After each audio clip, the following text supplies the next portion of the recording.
ગુજરાતી વાર્તા જાદુઈ વીંટી. પોળના બધા છોકરાઓમાંથી એક મોન્ટુ અંધારાથી ખૂબ ડરતો. ઘરમાં બધા તેને હિંમત આપતા, પણ તે અંધારાથી ડર્યા જ કરે. એક રાત્રે તે સૂતો હતો.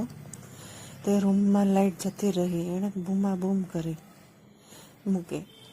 મમ્મી, પપ્પા, બા, દાદા, મોટી બેન બધા દોડી આવ્યા. મોન્ટુ કહે, અંધારામાં મારા ટી-શર્ટ કશુંક ઘૂસી ગયું. મને તો ખૂબ જ બીક લાગે છે. પપ્પાએ તરત ટોર્ચ કાઢીને જોયું તો પલંગ પર પડેલા મોબાઈલ ચાર્જરનો વાયર મોન્ટુના ટી-શર્ટમાં સહેજ ઘૂસી ગયો. પપ્પાએ તરત વાયર દૂર કર્યો, પણ મોન્ટુનો ડર કેમી કરીને ઓછો થાય નહીં. દાદાજીએ જીદ પકડી. મંદિરમાં મોટા મહાત્માજી આવ્યા છે, તેમને બતાવી જોઈએ. મોન્ટુના પપ્પા મને, દાદી અને મોન્ટુને મહાત્માજી પાસે લઈ ગયા. મહાત્માજીએ પ્રેમથી મોન્ટુ સામે જોઈને કહ્યું, છોકરો તો ડાયો છે, એને કંઈ તકલીફ છે. દાદીએ કહ્યું, એ અંધારાથી ખૂબ જ ડરે છે, તેનો એ ભય દૂર થાય તેનું કંઈક કરી આપે. મહાત્માજીએ કહ્યું, તેને 3 દિવસ લઈ આવજો, 3 દિવસ પછી લઈ આવજો.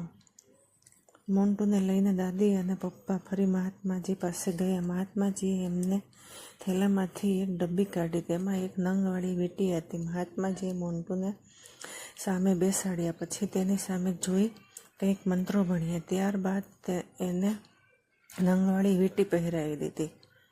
દાદીને કહ્યું, હવે છોકરાને લઈ જાઓ, એ હવે અંધારાથી નહીં ડરે. મોન્ટુને લઈને પપ્પા અને દાદી ઘરે આવ્યા. એ પછી 2 વખત રાત્રે વીજળી જતી રહી, પણ મોન્ટુને અંધારામાં ડર ન લાગ્યો. દાદીમાં ખુશ હતા કે મહાત્માજીનો કીમ્યો કામ કરી ગયો. મોન્ટુએ પણ માની લીધું કે આ સઘળો મંત્રેલી વીંટીનો જ ચમત્કાર છે. 1 મહિના પછી દાદી મોન્ટુને લઈને પાછા મંદિરે ગયા. મહાત્માજીએ વંદન કરી એમને મીઠાઈ વગેરે ધરી દીધી.